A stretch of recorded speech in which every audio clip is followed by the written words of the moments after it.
Welcome back. You're watching Breakfast with Prophet. Let's now go across to Akhil Hirani, Managing Director of Majumdar and Company in India, who joins us from our Mumbai Marine Plaza studio. Thank you so much, Akhil, for joining us this morning on NDTV. Prophet. Akhil, in his first open attack, Anil Ambani has lashed out at Reliance Industries. He's also gone ahead and said that the recent portrayal of this whole RIL, RNRL issue being a family matter by the government is clearly a step to bail out Reliance Industries from their, and obviously not honour their contract with RNRL. What do you make out of this from a legal standpoint? This is a fairly tricky case, and there are a lot of facts that have been involved here. Clearly, there is an MOU which was entered into between the two brothers with the mediation of their mother back in 2005. This was a fairly well-drafted document, and it laid out how the gas sharing and the supply would work. This then was in turn a part of a scheme of demerger of RIL.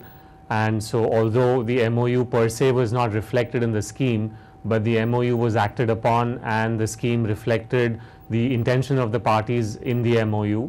This scheme then went through the company court and was sanctioned, and the demerger took place.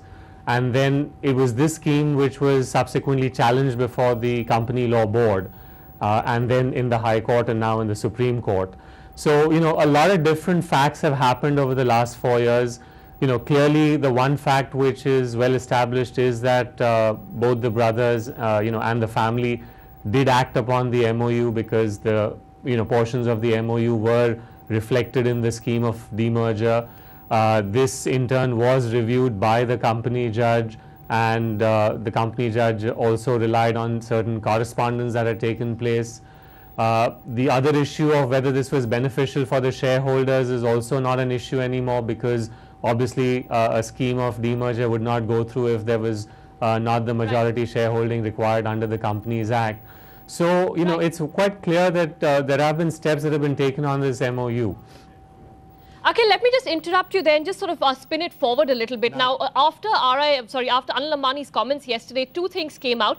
From the government viewpoint, of course, they're saying they're going to fight it out in court, but also Harish Salve saying that the government has interpreted this entire agreement in a certain way. You just can't dismiss it. The broader question, though, is can a production sharing agreement or a contract be so open to interpretation? Surely, at some point, there are some sort of finalizations in that contract which have to be adhered to.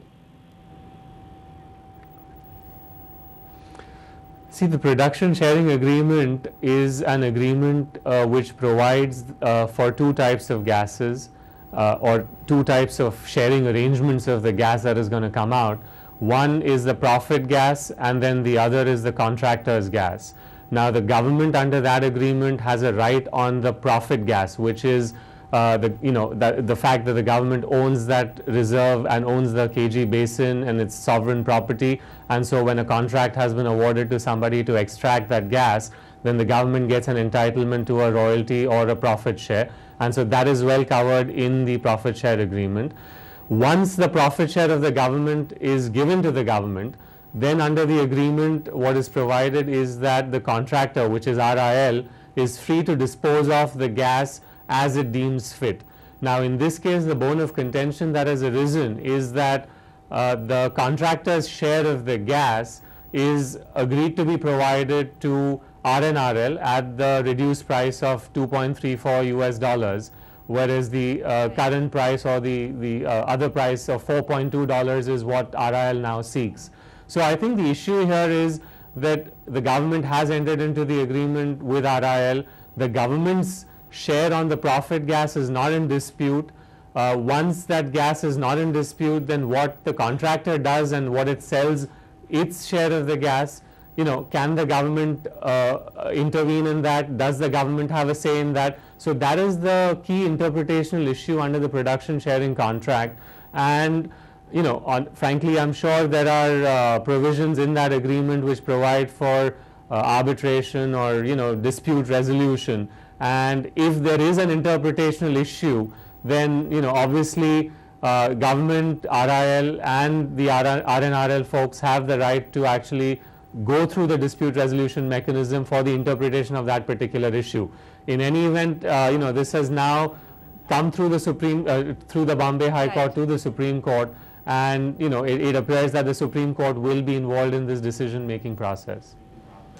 Right, Akhil, of course, it seems like, as of now, it does seem that the legal aspect is going to be fairly protracted. Do you think an out-of-court settlement is probably the best way to go for both these, for Reliance Industries and RNRL, or this is just going to drag on from the way it seems to be panning out?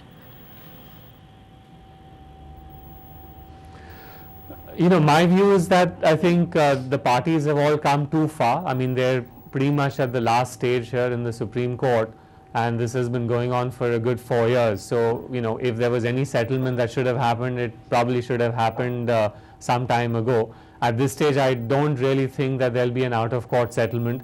I think each party is going to position and put forth their arguments in the Supreme Court, and then the Supreme Court will effectively have to take a stand on whether the MOU is purely a private document or whether it is embodied in the scheme of demerger, whether the production sharing contract and the interpretation that I just discussed is the correct interpretation, and does the government have a say in what the contractor can supply to third parties. So all of these issues will now probably have to be determined by the Supreme Court.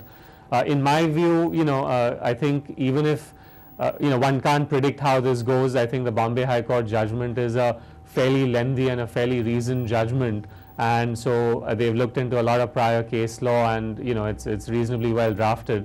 So obviously that will have some bearing as to how it is now looked at in the Supreme Court. Right. But my sense is that there is a lot being made out of this, and we should just wait for the Supreme Court to actually lay the law on this. Fair enough, Akhil, and that, of course, all comes to a head on the 1st of September. Thanks so much for coming in and helping us get one legal interpretation on this battle, which actually for many years now has refused to end one way or another. That's all the time we have on the show, though. Thanks so much for being with us, as always.